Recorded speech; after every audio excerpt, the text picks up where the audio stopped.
அன்பார்ந்த நேயர்களே, யார் இவர் நிகழ்ச்சிக்கு உங்களை வரவேற்பதில் மிக்க மகிழ்ச்சி அடைகிறேன். இன்று மனிதன் தன் கையே தனக்கு உதவி என்று சொல்லி தன்னால் சாதிக்க முடியாதவை ஒன்றுமில்லை என்று எண்ணுகிறான். மனிதன் உழைக்க வேண்டும் என்பது உண்மையானாலும் நம்முடைய கையின் பிரயாசங்களை ஆசீர்வதிப்பது தெய்வம் மட்டுமே. பணம் சேர்த்து சகல வசதியுடன் வாழும் அநேக மனிதர்கள் தூங்க முடியாமல் இருப்பதற்கு காரணம் அவர்களுடைய உள்ளத்திலே நிம்மதி இல்லை. மெத்தையை வாங்க முடியும், ஆனால் தூக்கத்தை வாங்க முடியாது. உணவை வாங்கலாம், ஆனால் பசியை வாங்க முடியாது. யூதர்களுடைய ராஜாவாக இருந்த சாலமோன் பாடிய பரிசுத்த வேதாகமத்தில் உள்ள ஒரு பாடலில் இருந்து இதை நமக்கு விளக்க வருகிறார் பாஸ்டர் ஜான் மார்க் அவர்கள். பிரியமானவர்களே, கர்த்தராகிய இயேசு கிறிஸ்துவின் நாமத்தில் உங்கள் எல்லாருக்கும் அன்பின் வாழ்த்துக்கள். யார் இவர் அப்படின்ற இந்த நிகழ்ச்சி மூலமாக உங்களை சந்திப்பதிலே நான் இந்த மகிழ்ச்சி உள்ளவனாக இருக்கிறேன். பைபிள்ல ஒரு 150 பாட்டு இருக்கு. இந்த பாட்டுல இப்போ நமக்கு பாட்டு வேற விதமா போயிட்டு இருக்கு.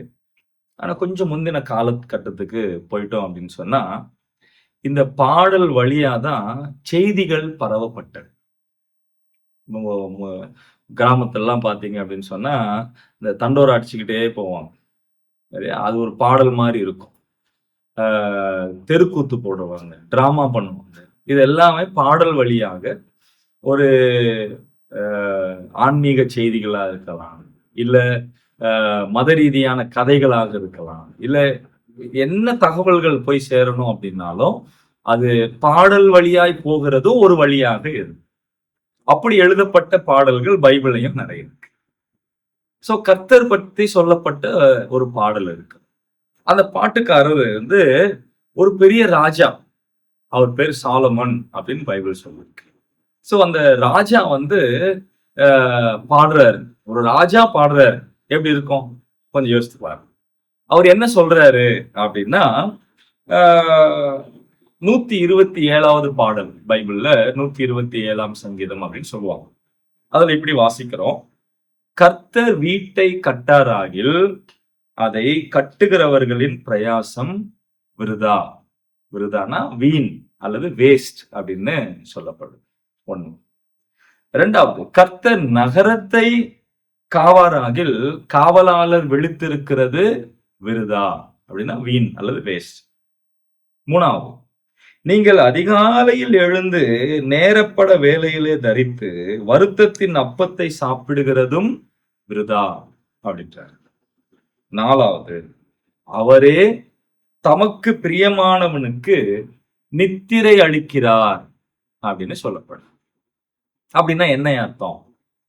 இந்த நீங்க வசனத்தை நீங்க கவனிச்சு பார்த்தீங்கன்னா, கர்த்தர் செய்யவில்லை என்றால், கர்த்தர் கொடுக்கவில்லை என்றால், இந்த வார்த்தையை கவனிக்க. அப்போ ஒரு மனுஷனுடைய வாழ்க்கையில கண்டிப்பா யார் வேணும்? கர்த்தர் வேணும். இந்த கர்த்தர் அப்படின்ற இந்த வார்த்தைக்கு பல அர்த்தங்கள் உண்டு. அதிலே ஒன்று, அவர் சர்வ வல்லவர் என்று அர்த்தம். சர்வ வல்லவர் அப்படின்னா என்ன அர்த்தம்? மனுஷனால செய்ய முடியாதவைகள் என்று பல இருக்கிறது. அவனால எல்லாமே செய்ய முடியுமா அப்படின்னா இல்லை.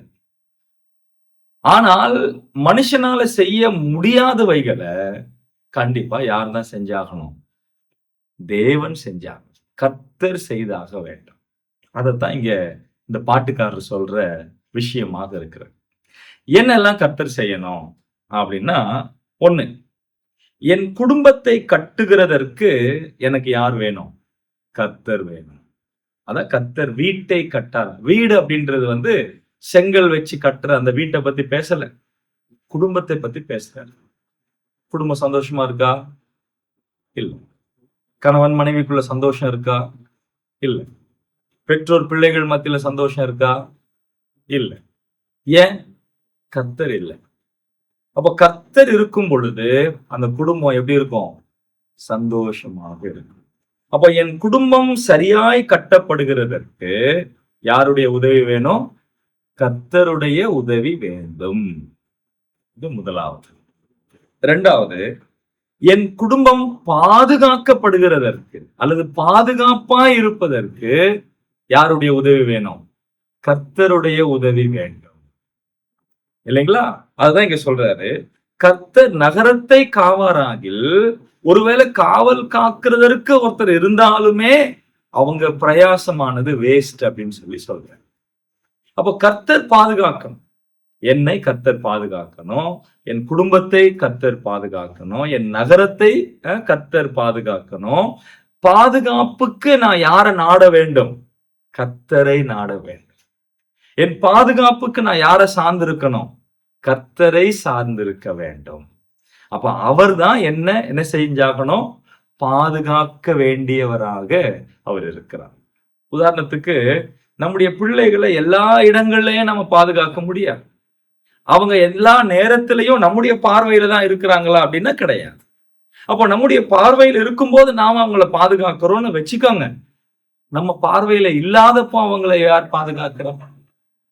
ஏன் நமக்கே எத்தனை சூழ்நிலை வந்திருக்கும். ஜஸ்ட் மிஸ்ல தப்பிச்சேன் அப்படின்னு சொல்ற மாதிரி எத்தனை இருக்கு. வந்துகிட்டே இருக்கிறேன், ஒரு பைக்கு போயிடுச்சு, ஜஸ்ட் போயிடுச்சு, பட்டிருந்தா என்ன இருக்கும்? ஜஸ்ட் ஒரு 2 அடி எடுத்து வச்சேன், மேல இருந்து இவ்வளவு பெரிய கல்லு விழுந்தது, நின்று இருந்தா என்ன இருந்தது? இந்த மாதிரி ஜஸ்ட்ல தப்பிச்சு போன காரியங்கள் எவ்வளவு இருக்கு. அப்ப யார் பாதுகாத்தா? கர்த்தர் பாதுகாத்தா. அப்ப யார் இந்த கர்த்தர்? அவர் கட்டுறவரு. இரண்டாவது, அவர் பாதுகாக்கிறவர். அவர் உன்னையும் என்ன செய்யறாரு? பாதுகாக்க கூடியவராக இருக்கிறார். மூன்றாவது அவர் சொல்றாரு, என்ன சொல்றாரு? இந்த கர்த்தர் போஷிக்கிறவர். ஆண்டவர் நம்மை போஷிக்கவில்லை என்றால் நாம பிரயாசப்பட்டு வேலை செய்யறது கூட என்னவாயிடல, அது பிரயோஜனம் இல்லை அப்படின்னு சொல்றாரு. யார் வேலை செய்யணும்? நான் தான் வேலை செய்யணும். நான் வேலை செய்தாலுமே எனக்கு அந்த வேலை செய்கிறதற்கான பலனையும் அந்த திறனையும் அந்த அறிவையும் ஞானத்தையும் யார் கொடுக்கிறாரு? கர்த்தர் கொடுக்கிறார். எனக்கு தெரிஞ்ச ஒருத்தர் இருக்கிறாரு, சும்மா அப்படி பயில்வான் மாதிரி இருப்பாரு. அவர் சொல்லுவாரு, ஒரு 100 கிலோ இருக்கக்கூடிய மூட்டையோ கல்லோ எதா இருந்தாலும் அப்படி தூக்கி அப்படி போட்டுருவேன் அப்படின்னு சொல்லிட்டு நார்மலாவே அவரு சொல்லுகிற விஷயங்கள் உண்டு. ஏன்னா அவரு அப்படி இருக்கக்கூடியவர். ஆனா ஒரு நாள் அவருக்கு லூஸ் மோஷன் ஆச்சு. ஒரு நாள், ஒரே ஒரு நாள் தாங்க, எனக்கு தெரிஞ்ச என்ன ஒரு 5-6 வாட்டி அந்த லூஸ் மோஷன் ஆச்சு. அவர் கண்டினியூவா போயிட்டே இருந்தாரு. மனுஷன் 4 நாள் எழுந்துக்கல. 4 நாள் எழுந்துக்கலைங்க. அவர் சொல்றாரு, முடியல என்னால அப்படின்னு. அப்ப அந்த ஒரு சின்ன பலவீனம் வந்தாலே பயில்வான் மாதிரி இருக்கக்கூடியவர் கூட என்ன ஆயிட்டாரு? என்னால முடியல அப்படின்னு சொல்லுகிற நிலைமைக்கு அவர் வந்துட்டுதா அங்க நாம பார்க்கிறோம். அப்ப என்ன அர்த்தம்?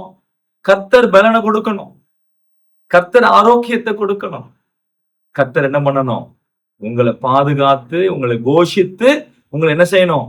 வழி நடத்த வேண்டும். அப்ப இந்த கர்த்தர் உங்களுடைய வாழ்க்கையில் இருக்கிறாரா? கொஞ்சம் யோசித்து பார்க்க வேண்டிய ஒரு முக்கியமான ஒரு விஷயம். அப்போ கர்த்தர் என்ன செய்யறாரு? வீட்டை கற்றவரா இருக்கிறாரு. கர்த்தர் என்ன செய்யறாரு? வீட்டை பாதுகாக்கிறவரா இருக்கிறாரு. கர்த்தர் என்ன செய்யறாரு? வீட்டை போஷிக்கிறவராக இருக்கிறார். இப்ப கவனிக்க வேண்டிய இன்னொரு முக்கியமான ஒரு விஷயம், கர்த்தர் நித்திரையை அளிக்கிற தேவன். இதெல்லாம் கொஞ்சம் கவனத்தை செலுத்தும். கர்த்தர் நித்திரைனா தூக்கத்தை கொடுக்கிற தேவன். இன்னைக்கு மனுஷனுக்கு ஒரு பஞ்சமாய் போன இல்ல அரிதாய் போன ஒரு விஷயம் என்ன அப்படின்னா, நிம்மதியா தூங்க முடியல. படுத்தா என்ன வரமாட்டேன், தூக்கம் வரமாட்டேன். கொஞ்சம் யோசித்து பாருங்களேன், படுத்த உடனே தூங்குறது யாருங்க? படுத்த உடனே டக்குன்னு தூங்குறவங்க யாரு? நாம எல்லாம் பெட்ல படுத்துட்டோம் அப்படின்னு சொன்னா புரண்டு படுத்து 1/2 மணி நேரம், 1 மணி நேரம், 2 மணி நேரம், ஏன் சில பேர் 4-5 மணி நேரம் புரண்டு படுத்ததுக்கு அப்புறம் தான் தூக்கமே வருது. சில பேருக்கு விடிய காலம் தான் தூக்கமே வருது. படுத்தவொடனே யார் தூக்கம் வராங்க தெரியுமா? தூங்குவாங்க குழந்தைங்க. அப்படி போட்டு அந்த 2 செகண்ட்ல, அந்த 5 செகண்ட்ல டக்குன்னு தூங்கிடுவோம். ஏன்? அவங்களுக்குள்ள பாவம் கிடையாது. ஆனா இங்கே வாசிக்கக்கூடிய ஒரு காரியம் என்னன்னா, கர்த்தர் தமக்கு பிரியமானவருக்கு தூக்கத்தை கொடுக்கிறார். அப்ப இந்த கர்த்தர் தூக்கத்தை கொடுக்கல அப்படின்னு சொன்னா நம்மளால என்ன பண்ண முடியாது? தூங்க முடியும். அப்போ மனுஷனுடைய வாழ்க்கையில தூக்கம் இல்லாமல் போகிறதற்கும் நிம்மதி இல்லாததற்கான காரணமாயிருக்கு. அவன் நிம்மதி இல்ல, அவங்க இடத்துல சமாதானம் இல்ல. என் அருமையான சகோதரனே சகோதரிகளே, கொஞ்சம் யோசித்து பாருங்க. இன்றைக்கு மனுஷனுடைய வாழ்க்கையில எத்தனையோ போராட்டங்கள், எத்தனையோ பிரயாசங்கள், அவன் படுற வேதனைகள் இருக்கே, அது சொல்ல முடியாதவைகளா இருக்கு. அவனால தூங்க முடியல, ஆனா நிம்மதியா இருக்க முடியல. ஆனா இங்க கர்த்தர் சொல்றாரு, நான் கொடுக்கிறேன் தூக்கத்தை, நான் கொடுக்கிறேன் தூக்கத்தை. இதே ஆண்டவர் சொல்லும் போது அவர் சொன்னாரு, வருத்தப்பட்டு பாரம் சுமக்கிறவர்களே, நீங்கள் எல்லாரும் என்கிட்ட வாங்க, நான் உங்களுக்கு இளைப்பாறுதல் தருகிறேன். அப்படின்னு என்ன அர்த்தம்? நிம்மதியை தருகிறேன், மகிழ்ச்சியை கொடுக்கிறேன், சந்தோஷத்தை கொடுக்கிறேன், ஒரு அமைதியான வாழ்க்கையை நான் கொடுக்கிறேன். உங்க பாரம் நீங்க உங்க மேல சுமத்தி கொண்டு நீங்க இருக்கிற வரைக்கும் உங்களால நிம்மதியா இருக்க முடியாது, சந்தோஷமா இருக்க முடியாது, உங்களால இளைப்படைய முடியாது, இளைப்பாறவே முடியாது. அப்ப ஆண்டவர் சொல்றாரு, அந்த பாரத்தை கொண்டு வந்து என்ன பண்ணுங்க? என் மேல வை. அந்த பாவத்தை கொண்டு வந்து என் மேல வை. ஆண்டவர் சொல்றாரு, அவர் உங்களை குறித்து விசாரிக்கிறவர் ஆனபடியால் உங்கள் கவலைகள் எல்லாம் அவர் மேல வைங்க. இந்த கவலைக்கும் போராட்டங்களுக்கும் பிரச்சனைகளுக்கும் அடிப்படையான காரணம் பாவம். மனுஷனுடைய உள்ளத்துல இருக்கக்கூடிய பாவம் தான் அதுக்கான காரணமா இருக்கும். அப்ப ஆண்டவராகிய இயேசு கிறிஸ்துவான அந்த பாவத்திலிருந்து நம்மை வெளியே கொண்டு வருகிறதற்காகத்தான் கல்வாரி சிலுவையில அவர் பாடுபட்டார், மரித்தார், அடக்கம் பண்ணப்பட்டார், 3ஆம் நாள் உயிரோடு கூட எழுந்தார் அப்படின்னு சொல்லி வேதம் மிக தெளிவாக சொல்லக்கூடியதாக இருக்கின்றது. அப்போ உங்களுடைய வாழ்க்கையிலையும் கூட இந்த தூக்கம், நான் நிம்மதியா தூங்குறேன் அப்படின்னா கவனிங்க, நான் நிம்மதியா இருக்கிறேன்னு அர்த்தம், சந்தோஷமா இருக்கிறேன்னு அர்த்தம், கவலை இல்லாமல் இருக்கிறேன்னு அர்த்தம். இந்த வசனத்தை படிக்கும்போது எனக்கு நான் இன்னொரு யோசனையும் வந்தது. என்ன அப்படின்னா, அந்த கடைசி தூக்கத்தையும் அவர் தான் கொடுக்கிறார். கடைசி தூக்கம்னா புரியுதுன்னு நினைக்கிறேன். என்னுடைய மரணத்தை அவர் தான் என்ன பண்றாரு? திட்டம் தீட்டுறார். பைபிள் எனக்கு தெரிஞ்ச ஒரு சிலர் இருக்கிறாங்க. யாக்கோப் அப்படின்றவர் வந்து அவருடைய உட்கார்ந்து அவருடைய கோலின் மேல தலையை சாய்த்து என்ன பண்றாரு? அப்படியே மரித்தார், அதாவது நித்திரை அடைந்தார் அப்படின்னு சொல்லப்படுது. ரொம்ப அமைதியான ஒரு தூக்கம். எப்படி தூங்கினாரு? அவங்க பிள்ளைகள் எல்லாம் ஆசீர்வதிச்சு, எல்லாருக்கும் செய்ய வேண்டியதெல்லாம் கடமைகளை செய்து, தேவன் கொடுத்த சமாதானத்தோடே மரித்தான். இந்த பாடல் எழுதினார் இல்லையா சாலமோன், அவங்க அப்பா தாவீது அப்படின்னு சொல்லக்கூடிய ராஜா நரைத்த முடியோட சமாதானத்தோட தன் பிதாக்கள் அண்டையிலே சேர்க்கப்பட்டான் அப்படின்னு பைபிள் சொல்லுது. அப்படின்னு என்ன அர்த்தம்? அவர் மரிக்கும் போது அவருக்கு என்ன இல்லை? குழப்பம் இல்லை. அவர் மரிக்கும் போது என்ன இல்லை? வேதனை இல்லை. அவர் மரிக்கும் போது ஐயோ அதை விட்டுட்டேனே, இதை விட்டுட்டேனே அப்படின்ற அந்த எண்ணங்கள் இல்லை, பயம் இல்லை, ஒரு நிம்மதியான ஒரு மரணம். ஐயா, நீங்க மரணத்தை சந்திக்க ரெடியா? என்ன இப்படி கேக்குறீங்க? எனக்கு ஒரு 40 வயசு ஆகும். 40 வயசு தான். எனக்கு ஒரு மனைவி, 2 பிள்ளைகள் இருக்கிறாங்க. ஒருவேளை என்னைக்கு நீங்க மரிக்க ரெடியா அப்படின்னா, எஸ் ஐ எம் ரெடி. நான் மரித்தாலும் என் மனைவி பிள்ளைகள் வந்து என்ன ஆவாங்க அப்படின்ற கவலை எனக்கு இல்லை. ஏன்னா கர்த்தர் இருக்கிறார். என் குடும்பத்தை கட்டுகிற கர்த்தர் இருக்கிறார். என் குடும்பத்தை பாதுகாக்கிற கர்த்தர் இருக்கிறார். என் குடும்பத்தை போஷிக்கிற கர்த்தர் இருக்கிறார். நான் இல்லைனாலும் தூக்கத்தை கொடுக்கிற என் கர்த்தர் இருக்கிறாரு. அவர் இருக்கிறாருங்க. நான் ஏன் கவலைப்படணும்? ஒண்ணு. இரண்டாவது, நான் மரித்தால் நான் செல்லுகிற இடம் பரலோகம், சொர்க்கம், தேவன் இருக்கிற இடம், அவர் வாசம் பண்ணுகிற இடம். அந்த நம்பிக்கை எனக்கு இருக்கு. என் மனைவிக்கும் அந்த நம்பிக்கை இருக்கு. என் பிள்ளைகளுக்கும் அந்த நம்பிக்கை இருக்கு. அப்படின்னு என்ன அர்த்தம்? நான் முன்னாடி போவேன், அவங்க பின்னாடியே வருவாங்க. அப்போ நான் போகிற இடத்திற்கு, நான் கர்த்தருடைய சமூகத்துக்கு போறேன், என் மனைவியும் வருவாங்க, என் பிள்ளைகளும் வருவாங்க அப்படின்னு சொல்லும் போது போகிற எனக்கும் வருத்தம் இல்லை, விட்டு செல்லுகிற என் மனைவி பிள்ளைகளுக்கும் என்ன இல்லை? வருத்தம் இல்லை. ஆனா இதே நான் நரகத்துக்கு போறேன் அப்படின்னு என் மனைவிக்கு சொன்னா, போற எனக்கும் வருத்தம் தான், போறேன் அப்படின்னு தெரிஞ்சா என் மனைவிக்கும் வருத்தம் தான், அவங்களும் அங்க வரமாட்டாங்க. ஏமா நீ நாளைக்கு நரகத்துக்கு வரியா அப்படின்னு கேட்டா அவங்க என்ன சொல்லுவாங்க? நான் நீ போ, நீ ஏன் போகாத அப்படின்னு சொல்லக்கூடியவங்க தான் இருக்கிறாங்களே தவிர நான் வரேன்னு சொல்ல மாட்டாங்க. ஆனா என்னுடைய தூக்கம், என்னுடைய மரணம் எனக்கு இன்பமானது, என்னுடைய மரணம் அது மகிழ்ச்சியானது, என்னுடைய மரணம் அது சந்தோஷமானது. ஏன்? நான் கர்த்தரை விசுவாசித்திருக்கிறேன், என் பாவம் மன்னிக்கப்பட்டது, அவருடைய கல்வாரி சிலுவையினுடைய இரத்தத்தினாலே நான் கழுவப்பட்டவனாய், மன்னிக்கப்பட்டவனாய், விடுவிக்கப்பட்டவனாய், நித்திய அழிவிலிருந்து நான் பாதுகாக்கப்பட்டவனாக இருக்கிறேன். இப்ப நான் நிம்மதியா தூங்குறேன்.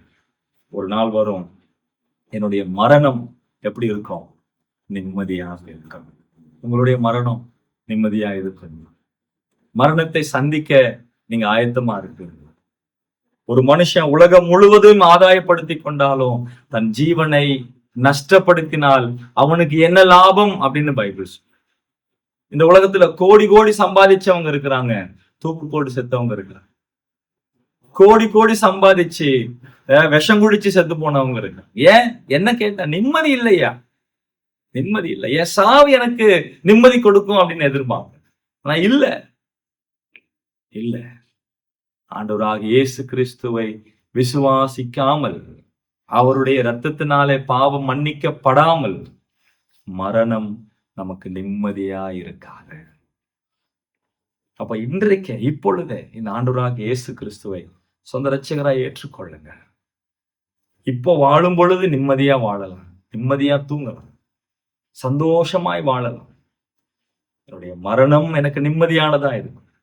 என்னுடைய மரணத்துக்கு பிற்பாடு நான் வாழ்கிற வாழ்க்கையும் நிம்மதியா இருக்கும், சந்தோஷமா இருக்கும், அமைதியான ஒரு வாழ்க்கை இருக்கும். என் அருமையான சகோதரனே சொல்லுங்க, அப்படிப்பட்ட ஒரு நிம்மதியான வாழ்க்கையை பெற்றுக்கொள்ள கர்த்தர் உங்கள் ஒவ்வொருவரையும் ஆசீர்வதிப்பாராக, பலப்படுத்துவாராக. இந்த வீட்டை கட்டுகிற கர்த்தர், நகரத்தை பாதுகாக்கிற கர்த்தர், போஷிக்கிற கர்த்தர், தூக்கத்தை கொடுக்கிற கர்த்தர், உங்களுக்கும் கட்டுகிறவராய், பாதுகாக்கிறவராய், போஷிக்கிறவராய், எல்லாவற்றுக்கும் மேலாக ஒரு நிம்மதியான தூக்கத்தை கொடுக்கிறவர், நிம்மதியான மரணத்தை கொடுக்கிறவர் உங்களை ஆசீர்வதிப்பாராக. கர்த்தர் நோக்கமா நடத்த உதவி செய்யும். நீங்கள் இயேசுவின் அன்பையும் பாவ மன்னிப்பையும் நித்திய ஜீவனையும் பெற்றுக்கொள்ள வேண்டுமானால் அவரே உங்கள் பாவத்திற்காக தேவன் அருளிய பலி என உணர்ந்து விசுவாசத்துடன் அவரை உங்கள் வாழ்க்கையில் ஏற்றுக்கொள்ளுங்கள். இது உங்கள் இருதயத்தின் வாஞ்சியை வெளிப்படுத்துமானால் இந்த விசுவாச ஜெபத்தை இப்பொழுதே ஜெபியுங்கள். அப்பொழுது அவர் உங்கள் வாழ்க்கையில் வருவார். இது ஒரு ஜெபத்தின் மாதிரி. முதலில் நான் சொல்கிறேன். ஆண்டவராகிய இயேசுவே, நீர் எனக்கு தேவை. என் பாவத்திற்காக நீ சிலுவையில் மரித்ததுக்கு நன்றி. என் வாழ்க்கையின் கதவை நான் திறந்து உம்மை என் இரட்சகராகவும் ஆண்டவராகவும் ஏற்றுக்கொள்கிறேன்.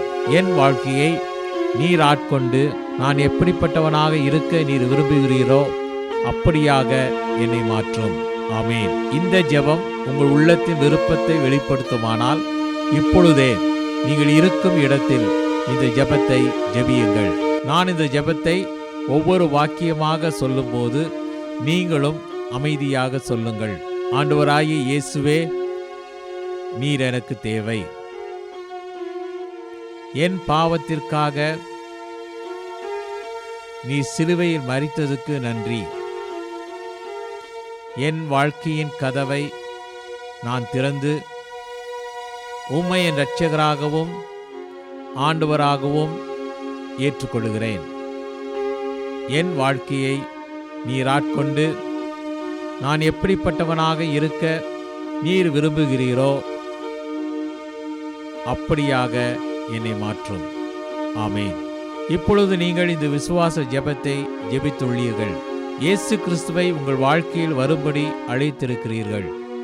அவரை வேண்டிக் கொள்ளும்போது அவர் வருவதாக வாக்களித்துள்ளதால் அவர் வாக்களித்தபடியே வந்துள்ளார் என்பதை நிச்சயமாய் அறிந்து கொள்ளுங்கள். மேலும் உங்கள் பாவங்கள் மன்னிக்கப்பட்டது என்றும் நீங்கள் தேவனுடைய பிள்ளையாகி நித்திய ஜீவனை பெற்றுக்கொண்டீர்கள் எனவும் உறுதி கொள்ளுங்கள். ஜெபிக்கலாம். அன்புள்ள பிதாவே, பரிசுத்தமுள்ள தேவனே, நிம்மதியை கொடுக்கிற தேவனே, இந்த வேலைக்காகவும் நாம் நன்றியோடு துதிக்கிறோம், ஸ்தோத்திரிக்கிறோம். கர்த்தாவே, நீர் எங்களை கட்டவில்லை என்றால் நாங்கள் உடைக்கப்படுவோம்.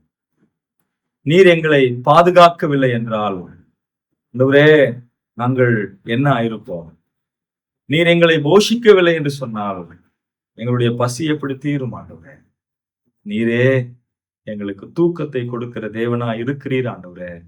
அதற்காகவும் நாங்கள் நன்றி செலுத்துகின்றோம்.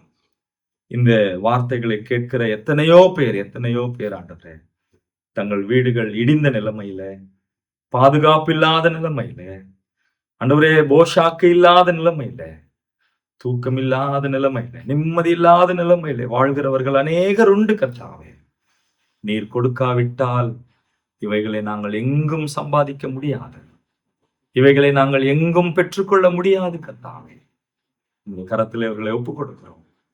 உங்களுடைய வாழ்க்கையில கர்த்தர் நீர் வந்து வாழ்க்கையை கட்டும்படியாய், பாதுகாக்கும்படியாய், போஷிக்கும்படியாய், நிம்மதியான தூக்கத்தை கொடுக்கும்படியாய், சந்தோஷத்தை கொடுக்கும்படியாய், கல்வாரி சிலுவையினுடைய அந்த தியாகத்தினுடைய பலனை பெற்றுக்கொள்ள கர்த்தர் கிருபை பாராட்டும்படியாகவும் ஜெபிக்கிறோம். கர்த்தர் உதவி செய்கிறார். உங்களை தாழ்த்து இந்த கரத்துக்கு ஒப்புக் கொடுக்கிறோம். கேட்கிற ஒவ்வொருவரையும் ஆசீர்வதிக்கிறோம். இயேசு கிறிஸ்துவின் நல்ல நாமத்தில் ஜெபிக்கிறோம். ஆமென். Thank you.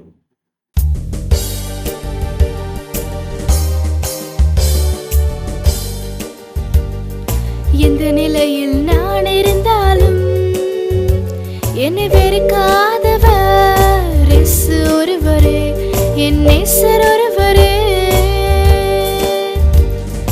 எந்த நிலையில் நான் இருந்தாலும் என்னை வெறுக்காதவர் இயேசு ஒருவரே, என் நேசர் ஒருவரே. நோயாளியாய் நான் இருந்தால் பலர் வெறுப்பார்கள், நோயாளியாய் நான் இருந்தால் பலர் வெறுப்பார்கள். என் நோய்களையே சொல்லி சொல்லி நோக வைப்பார்கள், என் நோய்களையே சொல்லி சொல்லி நோக வைப்பார்கள். எந்த நிலையில் நான் இருந்தாலும், எந்த நிலையில் நான் இருந்தாலும் என்னை வெறுக்காதவர் இயேசு ஒருவரே, என் நேசர் ஒருவரே.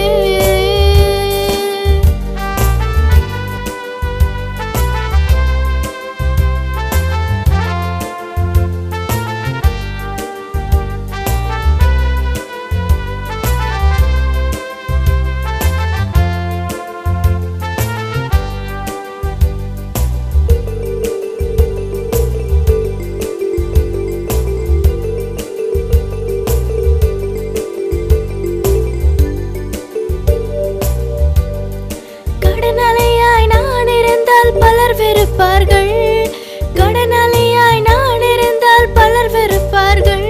என் கடன்களையே சொல்லி சொல்லி கலங்க வைப்பார்கள், என் கடன்களையே சொல்லி சொல்லி கலங்க வைப்பார்கள். எந்த நிலையில் நான் இருந்தாலும், எந்த நிலையில் நான் இருந்தாலும் என்னை வெறுக்காதவர் இயேசு ஒருவரே, என் நேசர் ஒருவரே.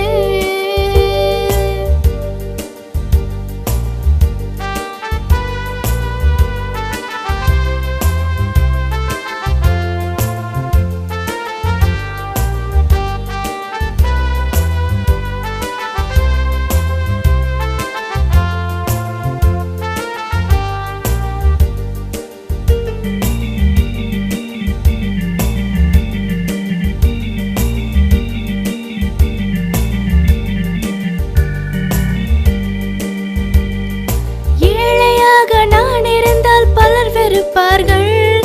ஏழையாக நான் இருந்தால் பலர் வெறுப்பார்கள். என் ஏழ்மையே சொல்லி சொல்லி ஏங்க வைப்பார்கள். என் ஏழ்மையே சொல்லி சொல்லி ஏங்க வைப்பார்கள். எந்த நிலையில் நான் இருந்தாலும், எந்த நிலையில் நான் இருந்தாலும் என்னை வெறுக்காதவர் இயேசு ஒருவரே, என் நேசர் ஒருவரே.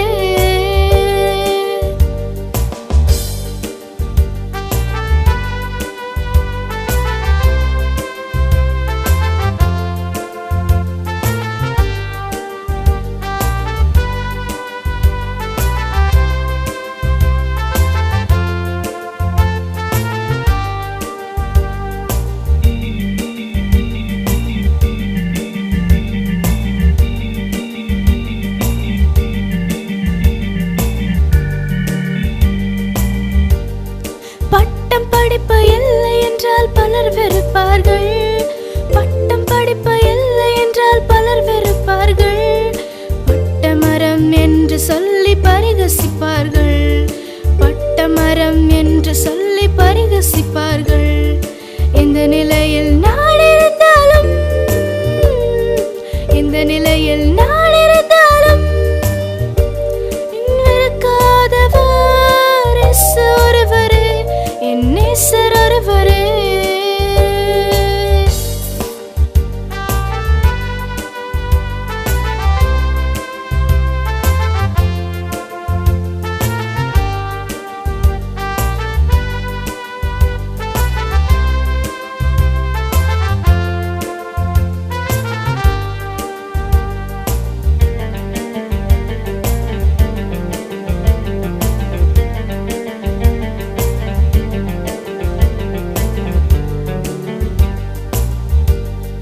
அனாதையாய் நான் இருந்தால் பலர் வெறுப்பார்கள்.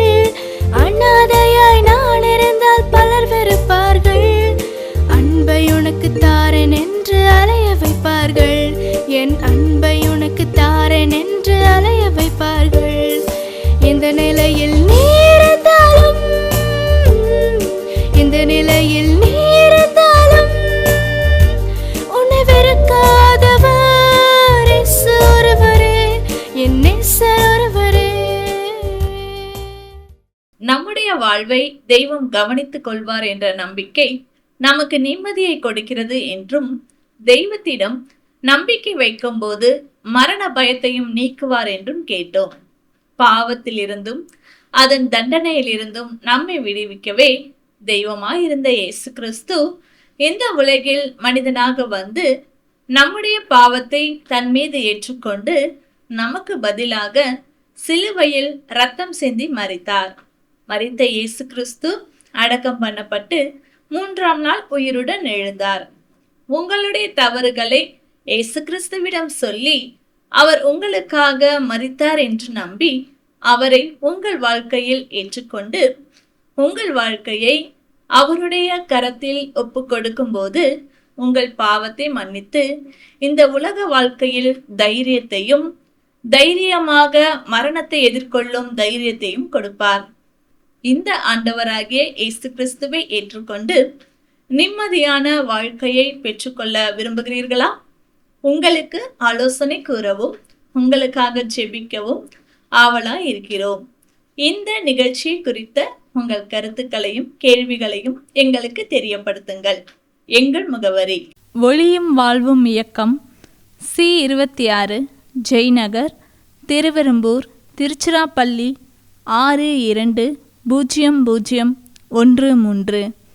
அலைபேசி எண் 7598137441 மற்றும் 9487007441. Email ID tv@lala.org.in. இவ்வளவு நேரம் இந்நிகழ்ச்சியை கண்டு கழித்தமைக்கு நன்றி. இயேசு கிறிஸ்து கொடுக்கும் உண்மையான நிம்மதி உங்கள் உள்ளங்களையும் இல்லங்களையும் நிரப்புவதாக. ஒளியும் வாழ்வும் இயக்கம் சார்பாக உங்களுக்கு எங்கள் வாழ்த்துக்கள். வணக்கம்.